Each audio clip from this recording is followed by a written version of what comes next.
Salut à toutes et salut à tous, c'est Gabriel pour Phone Android. On se retrouve pour un test vidéo du Samsung Galaxy Note 4. C'est le tout dernier smartphone géant de la marque coréenne et on va tout de suite commencer avec le design de l'appareil.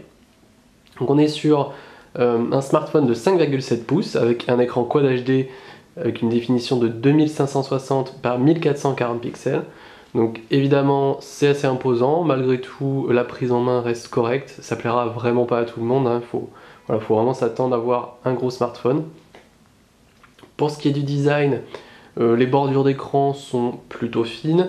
Au-dessus, on retrouve la caméra frontale qui fait la part belle au selfie et qui s'améliore par rapport au Note 3. Ici, les différents capteurs de luminosité et de proximité. Sur la partie inférieure, toujours le fameux bouton central Samsung qui accueille également le lecteur d'empreintes digitales. D'ailleurs, ce bouton est un petit peu plus grand que sur le Galaxy S5, donc la précision n'en est que meilleure pour le lecteur d'empreintes, donc ça c'est plutôt un bon point. Ici, le bouton retour et sur le côté gauche, le bouton multitâche, toujours rétroéclairé. On va s'intéresser au dos de l'appareil. Alors, au dos de l'appareil, on a toujours ce simili-cuir, donc c'est pas du vrai cuir, c'est un effet cuir. On avait le même sur le Note 3. Là, la différence, c'est qu'on a perdu les petits effets de couture. Bon, après, on aime ou on n'aime pas. Moi, personnellement, ça me dérange pas qu'il soit plus là. Ça donne un côté plus sobre, plus classe, à mon avis.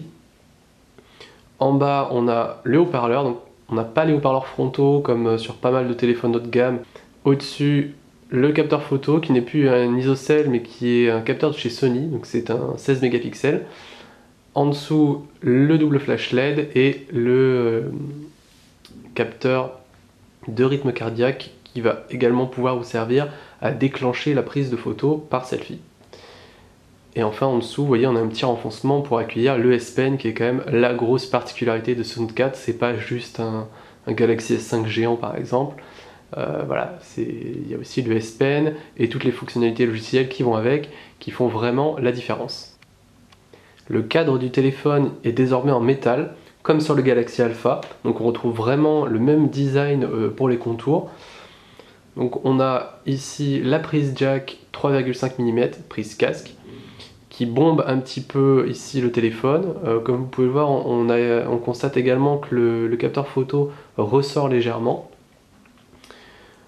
On a des bordures qui sont biseautées.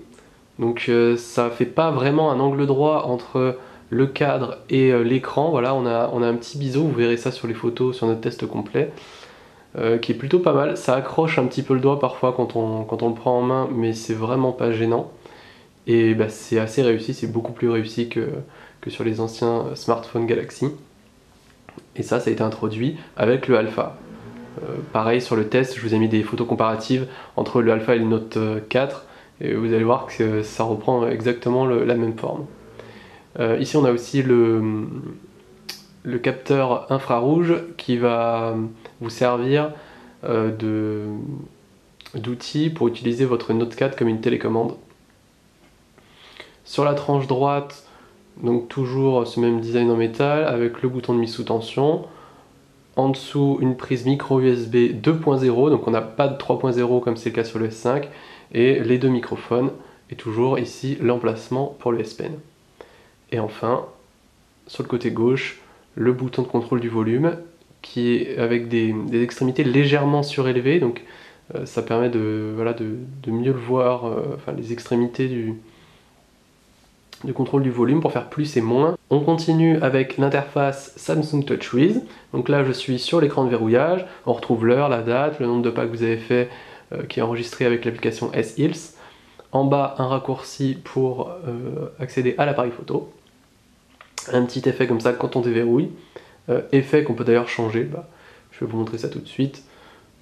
On va aller dans les paramètres, dans écran de verrouillage, effet de déverrouillage. Donc là par défaut ça s'appelle couleur éclatante. Et vous voyez si je mets mosaïque abstraite, hop, enregistré, lorsque je déverrouille, j'aurai plutôt cet effet. Donc voilà, bon c'est un détail mais c'est assez sympa, on apprécie de pouvoir le personnaliser. Une fois que je me retrouve sur le bureau, on est sur du TouchWiz classique, donc il faut savoir que ça tourne avec Android 4.4.4 KitKat, mais que la mise à jour vers Android 5 Lollipop est déjà prévue. D'ailleurs, vous allez le voir dans quelques éléments de l'interface, on a déjà un petit peu de Lollipop, comme par exemple le multitâche, donc le bouton est à gauche, et vous voyez là cette présentation du multitâche.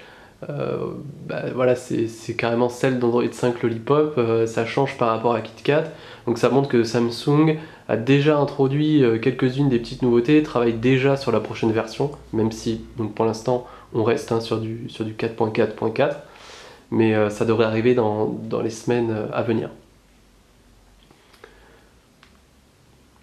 Donc comme je disais, les bureaux sont assez classiques. On a toujours celui de gauche qui est consacré au flux d'actualité que vous pouvez désactiver très facilement dans les paramètres. Donc pour accéder aux paramètres, vous avez plusieurs options. Soit vous appuyez par exemple sur une zone vide de l'écran. En bas, vous pouvez changer le fond d'écran, les widgets et ici les paramètres de l'écran d'accueil. Et une autre façon d'y accéder, c'est de rester appuyé sur le bouton multitâche.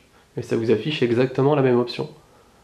Et vous allez dans les paramètres de l'accueil, vous pouvez décocher Flipboard Briefing et vous aurez plus du tout cet écran sur le côté gauche. Voilà. Si vous ne l'utilisez pas, c'est assez indispensable de faire ça. La barre des notifications, bon, toujours aussi classique. Donc là, on a les notifications. Juste au-dessus, on a S-Finder pour trouver tout ce que vous voulez sur votre téléphone. C'est un outil de recherche intégré au téléphone en quelque sorte. La connexion rapide vers les appareils en Bluetooth, etc.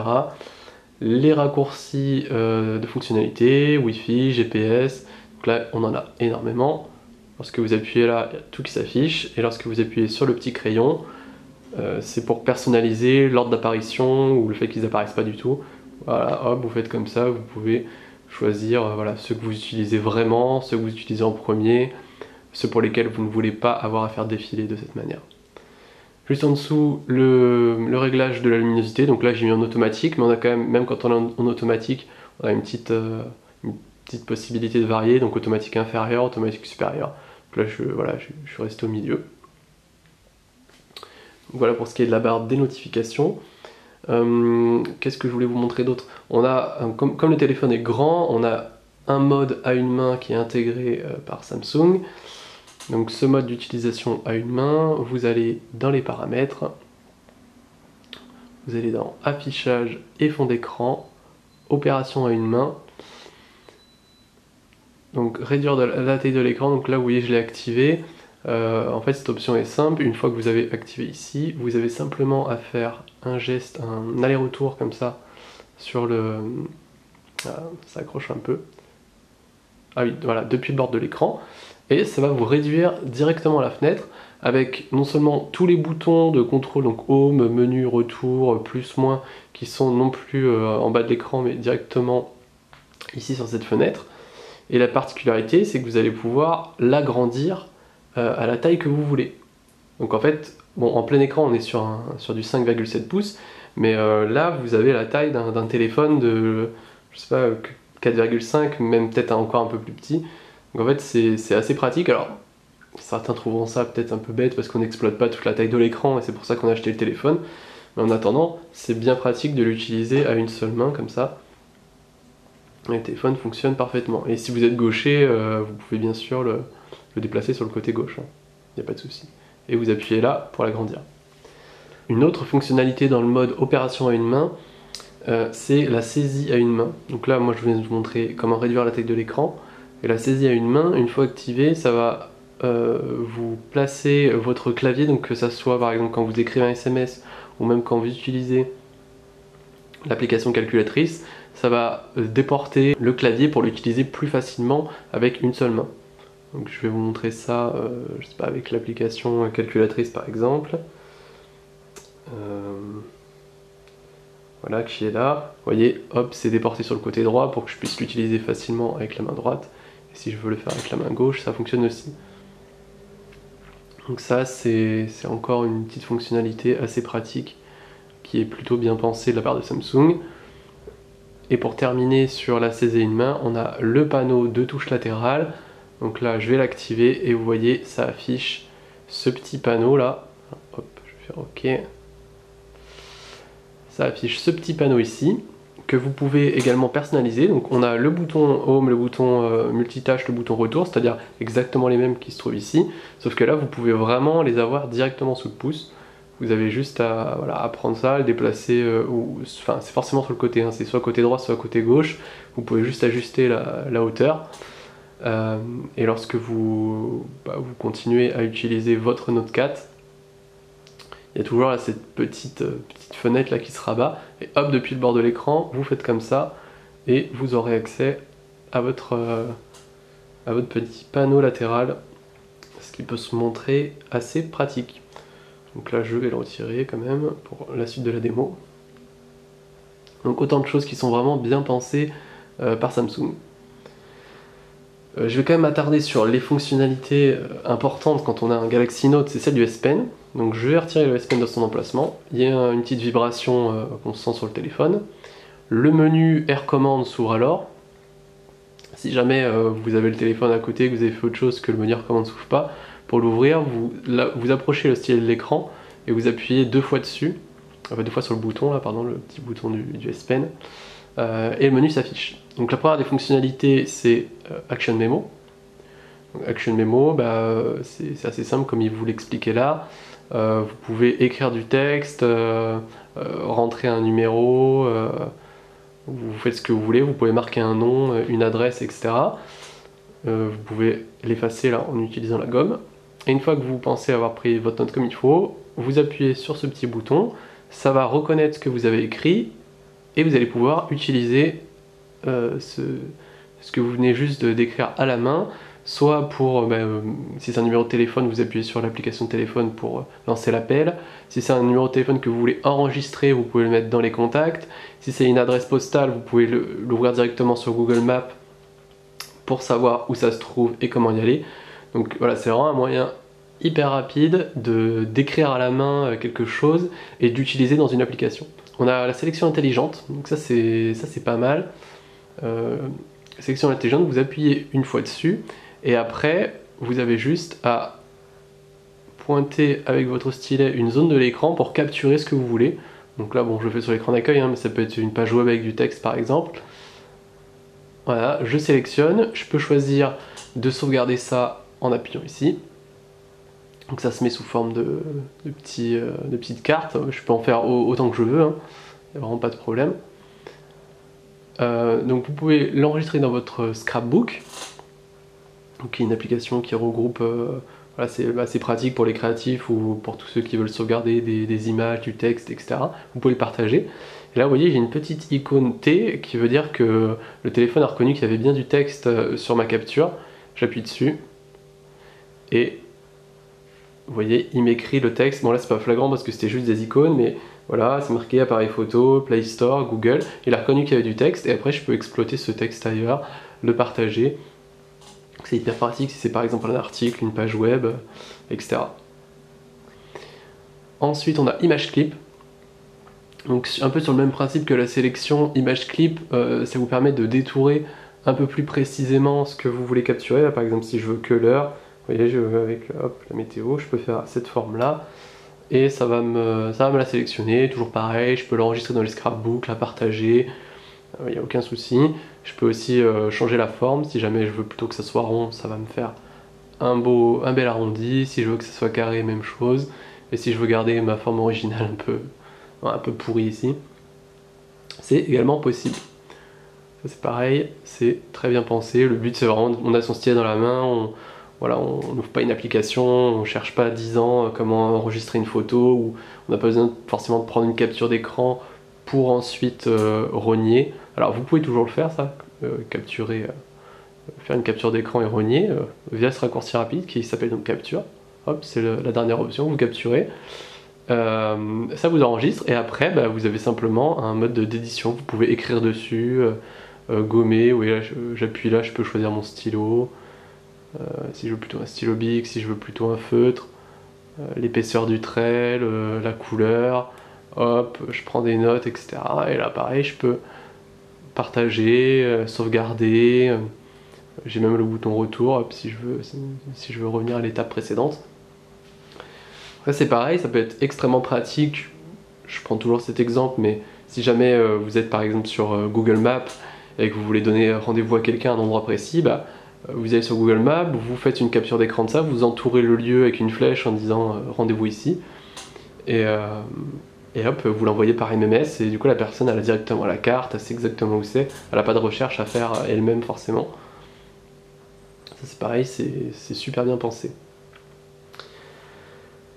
Donc voilà pour ce qui est des fonctionnalités du S Pen. Vous verrez aussi dans mon test, j'ai fait quelques captures d'écran de ça, il y a une option qui permet, quand vous décrochez votre S Pen, par exemple vous le posez sur le bureau et puis après vous quittez la pièce ou vous sortez sans avoir rangé le S Pen, bah, au bout de quelques mètres il y aura un son et une vibration d'une autre carte pour vous dire attention, vous n'avez pas pris votre S Pen. Donc, ça n'empêche pas d'utiliser le téléphone hein, évidemment, mais c'est vrai que quand on n'a pas son S Pen, on se prive quand même de pas mal de fonctionnalités sur ce Note 4, donc ça c'est un peu dommage.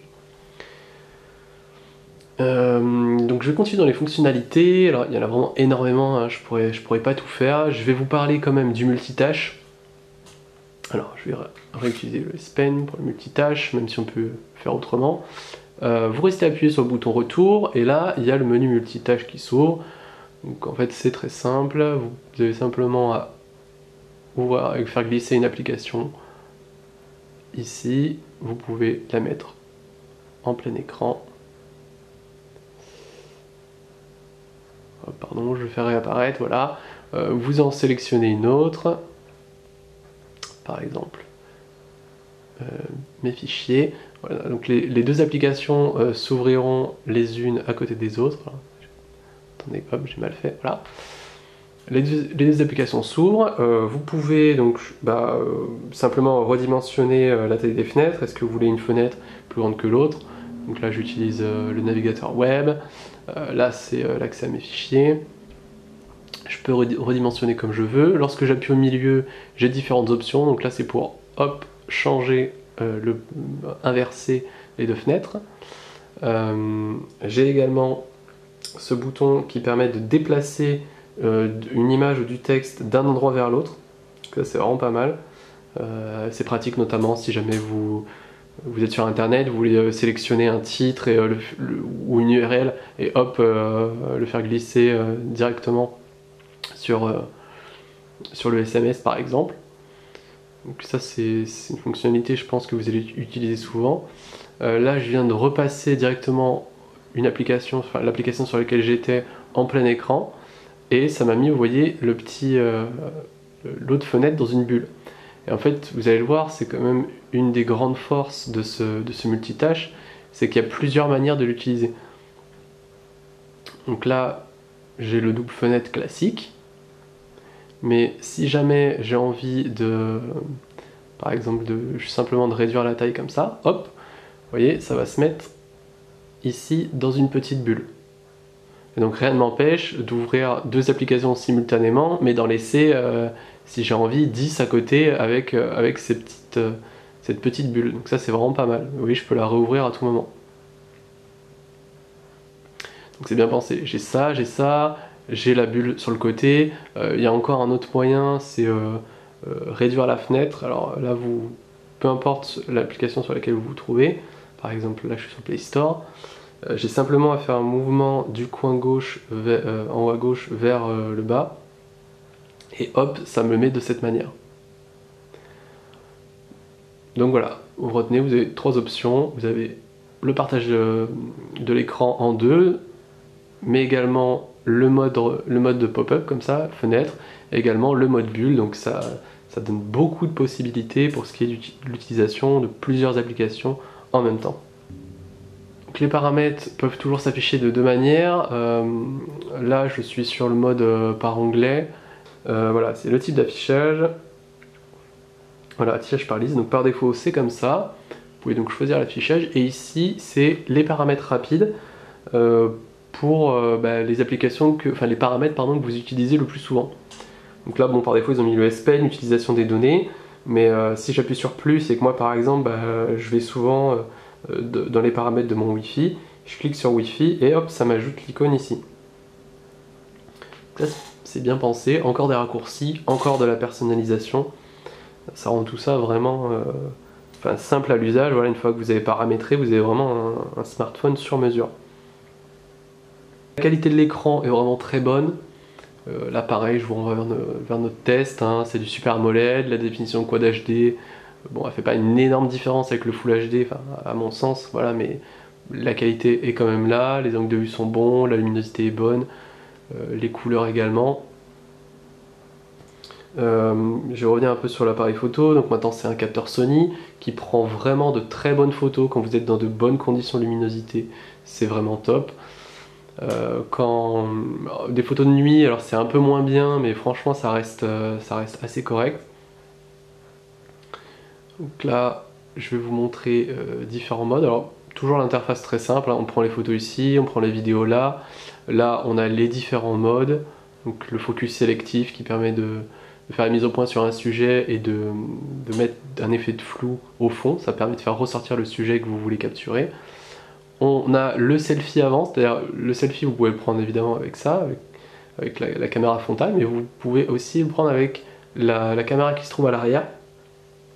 En fait c'est simple, vous tournez la caméra arrière vers votre visage et le téléphone va prendre automatiquement la photo dès qu'il reconnaît votre visage et ça se manifestera par une petite vibration.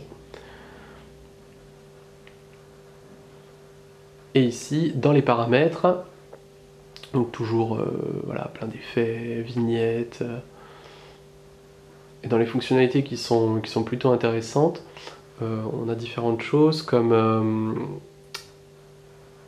par quoi je vais commencer, la photo par appui par exemple. Donc là c'est désactivé, c'est-à-dire pour prendre une photo, vous devez appuyer directement sur le bouton là sur l'écran. Mais si je fais photo par appui et que j'active, j'ai simplement à appuyer sur le sujet que je veux capturer, ça fait la mise au point, vous voyez, et hop, ça a pris la photo du S Pen. Ça c'est pratique. On a également le contrôle vocal pour capturer des photos, donc là c'est pareil, c'est désactivé. Vous voyez, vous dites prendre des photos, donc sourire, cheese, capture, shooter, ou pour enregistrer une vidéo, vous dites enregistrer une vidéo. Donc je vais faire un essai en disant capture par exemple. Capture. Hop, et voilà, vous voyez, ça a pris la photo. Ça fonctionne très bien aussi. Et dernière option intéressante, alors bon, la vidéo, là c'est du Full HD, mais vous pouvez enregistrer en Ultra HD également. Alors pour l'Ultra HD, vous n'aurez pas la stabilisation optique, qui est quand même une des grosses nouveautés du capteur, c'est vrai que je n'en ai pas parlé, mais la stabilisation optique, ça permet vraiment de compenser les légers mouvements qu'on fait quand on prend une photo, et encore plus quand on fait des vidéos. Ça c'est vraiment très efficace. Par contre voilà, quand vous êtes en Ultra HD, vous n'avez pas l'option lorsque vous filmez. Il faudra rester en Full HD. Et pour la photo, ça fait la différence, notamment les photos de nuit. Voilà, on a un peu moins d'effet de flou, on a un peu moins de bruit, donc ça c'est pas mal. Et enfin, je voulais vous montrer quoi d'autre comme option qui était intéressante. Ah oui, et voilà, touche de volume. En fait, touche de volume, donc ces touches-là, là, vous allez pouvoir exploiter pour prendre une photo, enregistrer une vidéo ou zoomer. Je terminerai sur l'autonomie de ce Galaxy Note 4. Donc on est sur une batterie de 3220 mAh, c'est 20 mAh de plus seulement que le Note 3. Donc il faut savoir que l'écran est de la même taille, mais la définition a quand même largement augmenté avec le Quad HD. Ça n'impacte pas tant que ça l'autonomie, en fait l'autonomie de ce Note est vraiment très bonne. En utilisation assez intensive de tests, pas mal de photos, les benchmarks, etc. J'ai quand même tenu une journée et demie. Donc je pense que dans une utilisation un peu plus classique, vous tiendrez facilement 2 jours. Et si vous jouez du mode d'économie d'énergie ou mode d'économie d'énergie extrême, donc les deux options sont bien sûr disponibles. Alors je vais vous montrer ça rapidement. Voilà, économie d'énergie, c'est ici. Donc le mode éco, une fois qu'il est activé, restreint les données en arrière-plan, il limite les performances. Vous pouvez aussi mettre le mode échelle de gris. Votre téléphone passe en noir et blanc. Alors évidemment c'est beaucoup moins esthétique qu'avec les couleurs, hein. Quand on a un écran Super AMOLED on se dit que c'est un peu dommage, mais en tout cas ça fait vraiment la différence au niveau de l'autonomie. Et si jamais vous voulez aller encore plus loin, donc là je vais désactiver hop, le niveau de gris. Si vous êtes vraiment très très mal, il vous reste que quelques pourcentages de batterie, que vous pouvez pas le recharger tout de suite. Enfin voilà, vous savez que vous ne trouverez pas une prise ou un truc pour le recharger avant plusieurs heures. Vous pouvez activer l'Ultra Power Saving Mode, donc le mode d'économie d'énergie extrême, où là, en plus de passer en noir et blanc, vous passez un peu en mode simplifié avec des grosses icônes et un accès restreint à certaines applications. Vous ne pourrez pas faire tout ce que vous voulez. Et donc, voilà, le but c'est vraiment d'économiser au maximum l'autonomie. Donc moi je vous dis, j'ai tenu une journée et demie, je pense qu'on peut tenir 2 jours, et encore c'est sans activer ces options. Donc une fois activé, vous pouvez le pousser sûrement beaucoup plus loin. Donc voilà à quoi ça ressemble le mode ultra économie d'énergie, et vous pouvez bien sûr ajouter quelques rares applications, vous voyez. Je peux utiliser que ça, WhatsApp, Google+, Facebook, la calculatrice, en plus des options qui sont là, téléphone, message et internet. Et pour quitter, vous appuyez là et vous mettez désactiver mode ultra économie d'énergie. Donc voilà, c'était un test malgré tout rapide du Galaxy Note 4. Il y a vraiment full d'options, je pouvais pas tout vous montrer. J'espère que vous avez vu l'essentiel, le design, les grosses fonctionnalités. En tout cas, c'est clairement la meilleure phablette du marché. La concurrence fait des bons smartphones avec des grands écrans, mais là, en plus d'avoir ces qualités, là, ce qui fait vraiment la différence, ça reste quand même le S Pen, qui est beaucoup plus précis, avec des fonctionnalités qui sont vraiment excellentes, toujours aussi poussées. Donc évidemment, c'est pas la révolution. Si vous avez un Note 3, vous pouvez hésiter à changer pour ce Note 4. Si vous avez un Note 2, je pense que le changement vaut vraiment la peine. Et si vous cherchez simplement une phablette comme ça, avec un grand écran, un usage professionnel ou même créatif, enfin, même pour n'importe qui, si jamais vous avez été convaincu par cette vidéo et par notre test, que vous retrouverez dans les commentaires avec un lien, vous pouvez vraiment craquer pour ce Note 4. Donc voilà, j'espère que ça vous a plu. Si vous avez des questions, des commentaires, n'hésitez pas à les laisser en bas de la vidéo. Et on se retrouve très vite pour un nouveau test sur Phone Android. Merci et salut à tous.